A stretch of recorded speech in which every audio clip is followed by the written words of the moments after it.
आज हम आपको बेसिक चीजें बताएंगे कि एक जीडीए के काम में जो बेसिक इक्विपमेंट्स चीजें यूज होती है उनका प्रॉपर नाम क्या होता है।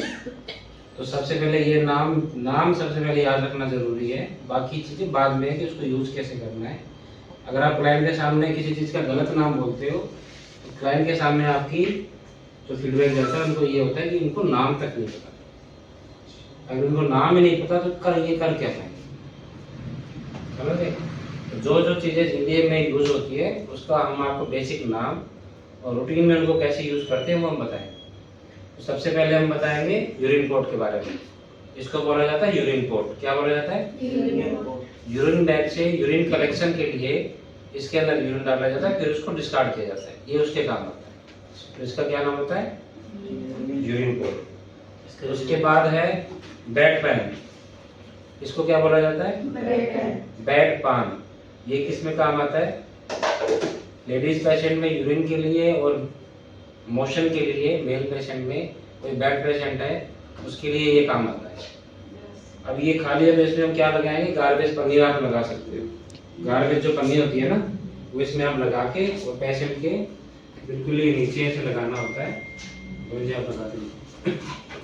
पेशेंट को पहले क्या करेंगे, थोड़ा देर को ना लेटरल पोजीशन में करते हैं, ठीक है, थोड़ी देर आराम से इनको। उसके बाद इनको नीचे की तरफ लगाओगे तो पेशेंट को सीधा करोगे, सीधा करना, ठीक है। इसको बोला जाता है बेड पैन। पेशेंट को साइड पोजीशन में करके ये बेड पैन लगाना होता है। उसके बाद में यूरिन मोशन पेशेंट कर लेता है, फिर इसको वापसी उसी पोजीशन में करके साइड पोजीशन करके इसको निकालना होता है। उसके बाद में इसको डिस्कार्ड कर दिया जाता है, क्लीन कर दिया जाता है पेशेंट को। इसका क्या नाम है? Bed pan. ये प्लास्टिक का भी आता है और उसमें भी आता है स्टील में, ठीक है। उसके बाद में ये क्या होता है? डाइपर। क्या होता है? इसको बोल जाता है नॉर्मल डाइपर या फिर इसको चिपकाने वाला डाइपर भी बोल सकते हो आप, ठीक है, आम भाषा में। इसको बोला जाता है पैंट डाइपर। ये जब जैसे हम पैंट पहनते हैं ना, छोटे बच्चे पहनते हैं, ये बड़ों के लिए भी आता है। एल साइज, एस साइज से स्टार्ट होता है, S size, L size, XL size, double XL size, ठीक है। तो ये क्या होता है? Pant diaper. क्या बोला जाता है? Pant diaper. तो ये नॉर्मली पहनाना होता है पेशेंट को क्लीन करके। पहनाने का तरीका पता आपको जी? कैसे पहनाने का तरीका भी बताएंगे। ये होता है नॉर्मल डाइपर, ठीक है। क्या बोला जाता है? नॉर्मल। इसमें भी सेम साइज आते हैं, S, L, XL, double XL, M. Patient के हिसाब से ये सब आते हैं। इसको बोला जाता है वेट वाइप्स। क्या बोला जाता है? जब हम पेशेंट का स्पॉन्ज बाथ करते हैं या पेशेंट का क्लीनिंग करते हैं तो दो तरीके होते हैं क्लीनिंग करने के। या तो आप सूती तौलिया ले सकते हैं, एक टब में पानी लेके उससे पेशेंट को अच्छे से क्लीनिंग कर सकते हैं। वो एक प्रोसेस का अलग से हम वीडियो बना देंगे। या फिर आप वेट वाइप से क्लीन कर सकते हैं पेशेंट का मोशन और उसका बॉडी क्लीन कर सकते हैं। अब ये गीला होता है, इसके अंदर क्लोरहेक्साडिन सॉल्यूशन होता है, एंटीबैक्टीरियल होता है ये, जिसमें पेशेंट की स्किन पे कोई बैक्टीरियल ग्रोथ होती है, पूरी अच्छी तरह से पेशेंट की क्या हो जाती है? सफाई हो जाती है। इसको क्या बोला जाता है? Wait wipes. वेट का क्या मतलब होता है? गीला। वाइप्स का मतलब होता है पहुंचना। एक ऐसा गीला कपड़ा जो पहुंचेगा, ठीक है, तो इसको क्लीन करने के लिए यूज में किया, इसका नाम था वेट वाइप्स।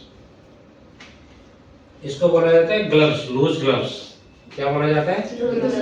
Loose gloves. अगर आप रूटीन में पेशेंट का यूरिन बैग खाली करना है, पेशेंट का स्पॉन्ज बाथ करना है, पेशेंट का डायपर चेंज करना है, तो ये ग्लव्स यूज में लेते हैं, इनको बोलते हैं लूज ग्लव्स। इसमें भी साइज आता है स्मॉल, लार्ज, एम, इसमें भी साइज अलग अलग आता है, ठीक है। इसको बोला जाता है लूज ग्लव्स या एग्जामिनेशन ग्लव्स। उसके बाद ये होता है स्टेराइल ग्लव्स, सर्जिकल ग्लव्स। क्या बोलते हैं? अगर आपको कोई सर्जिकल प्रोसेस करना है, जैसे यूरिन कैथेटर लगाना है, पेशेंट को आपको ड्रेसिंग करना है, पेशेंट को आपको इंजेक्शन लगाना है, कोई भी सर्जिकल प्रोसेस करना है तो क्या यूज करना है? Surgical gloves. ये थोड़े कॉस्टली आते हैं। इसको बोला जाता है सैनिटाइजर। क्या बोला जाता है? सैनिटाइजर। हमें इसको हैंड क्लीनिंग के लिए यूज किया जाता है। इसको आप लगा के कोई भी काम करके उसके बाद इसको आपको हाथ पे लगाना होता है ताकि कोई भी बैक्टीरिया वगैरह हो जो आपके हाथ से निकल जाए, ठीक है। ये सब समझ में आ गया सभी को? उसके बाद इसको बोला जाता है वॉकिंग स्टिक। क्या बोला जाता है? वॉकिंग का मतलब होता है चलना। क्या होता है? चलना। मैं आपको बताता हूँ। इसको नॉर्मली ऐसे पकड़ के यूज किया जाता है, ठीक है। इसको क्या बोला जाता है, वॉकिंग स्टिक। स्टिक का मतलब होता है लकड़ी, बूढ़े बुजुर्ग लेके चलते हैं ना, वॉकिंग स्टिक। नाम याद रखना है, क्या है, वॉकिंग। वॉकिंग का मतलब चलना। उसके बाद में इसको बोला जाता है कमोड चेयर। क्या बोला जाता है, कमोड का क्या मतलब होता है, जो हमारा टॉयलेट होता है उसमें देखते हो ना, कमोड जो बना हुआ है, वेस्टर्न सीट को क्या बोलते हैं, कमोड, ठीक है। उसी तरह ये कुर्सी बनाई गई है, जो पेशेंट बैठ नहीं सकता, बूढ़े बुजुर्ग पेशेंट होते हैं जिनमें कोई पोस्ट ऑपरेटिव केयर, अगर उनका ऑपरेशन कराया होता है तो उनको नॉर्मली नहीं बैठा जाता है, या फिर कोई पेशेंट बाथरूम में नहीं जा सकता, तो इस कमोड चेयर को यूज किया जाता है, ठीक है। इसमें सेम कमोड की तरह होता है। इसके नीचे देखिए एक क्लिप लगे हुए हैं, तो इसमें प्लास्टिक का जो इसके साथ में आता है वो लग जाता है, इसी के ऊपर पेशेंट बैठ के मोशन हो जाता है, इसी पे क्लीनिंग हो जाती है। इसको क्या बोलते हैं, कमोड चेयर, ठीक है, कमोड चेयर।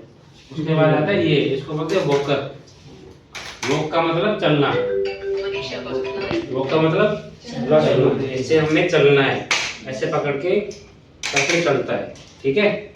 अब ये फोल्डेबल, नॉन फोल्डेबल होता है। फोल्डेबल का मतलब जो मुड़ जाए, फोल्डेबल का मतलब, एक नॉन फोल्डेबल का मतलब जो ऐसे ही रहे। तो ये फोल्डेबल है, इसमें ये बटन देख रहे हो आप, इसको आप दबाओगे तो ये फोल्ड हो जाएगा। ये क्या है, फोल्डेबल वॉकर। पेशेंट के चलने के लिए इसको आप ऐसे करोगे सीधा, तो ये पेशेंट के चलने के लिए यूज होगा, ठीक है। सभी को नाम समझ में आ गया? किसी को कुछ पूछना है? उसके बाद एक चीज हम बताते हैं, ये चीज क्या है, किसी को पता है?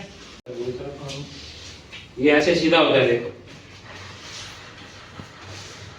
इसमें देखो चिपकाने का होता है, ये देखो जिस शीट पे चिपकेगा जी, ये देखो चिपकाने का है ना, इसमें चिपकाने का होता है। तो ये आपको शीट पे चिपकेगा, ताकि पेशेंट अगर ऊपर नीचे होता है ना तो ये खिसके ना। इस पे देखो टेप लगी हुई है, तो ये ऐसे लगेगा और इस साइड से रहेगा। हम आपको बता देते हैं, लगाने के ऊपर। सबसे पहले ये करना, आपको कहीं पे भी डायपर चेंज कर रहे हो, चाहे शीट चेंज कर रहे हो, आपने ये नहीं करना कि शीट को खींच लिया कहीं से भी। क्या करना है, सबसे पहले पेशेंट को क्या, किसी को ले लो हेल्प के लिए, और अब क्या करोगे, पेशेंट को लेटरल पोजीशन करोगे, ठीक है। एक हाथ और यहाँ पे, एक हाथ यहाँ पे रखोगे कहीं के पास, इसको आप ऐसे रखिए, यहाँ लगाने के बाद और पेशेंट को फिर सीधा कर दो, यहाँ से चिपक जाएगा। आधा लगा देना है, ठीक है, हाफ लगा देना। ये यहाँ से निकाल दो तो ये चिपक जाएगा यहाँ से। हाफ लगाने के बाद पेशेंट को सीधा करना है, फिर इस साइड से फिर अपनी साइड फिर करना है, अपनी साइड में लेके आना है पेशेंट को, जो इस साइड होगा आपकी हेल्प के लिए, फिर इसको इधर से सीधा कर देते, ठीक है। अब ये अंडर पैड लग गया, ठीक है। क्या लग गया? अब क्या होगा, मान लो आपने डायपर लगा रखा है पेशेंट को, ठीक है, क्या लगा रखा है, डायपर आपका लीक हो गया, इसके नीचे अंडर पैड होगा तो ये सोख लेगा उसको, बेडशीट गीली नहीं होगी, ठीक है। तो ये नॉर्मली आजकल अंडर पैड यूज होते हैं, कई जगह मैकिंटॉश भी यूज करते हैं। और मैकिंटॉश भी आप इसके नीचे लगा सकते हो, बेडशीट के नीचे लगा सकते हो, या पेशेंट के सीधे नीचे लगा सकते हो। पर ये थोड़ी हार्ड होते हैं, तो आजकल ये सॉफ्ट में अंडर पैड ही यूज होता है, ठीक है। चलो क्लोज कर दो।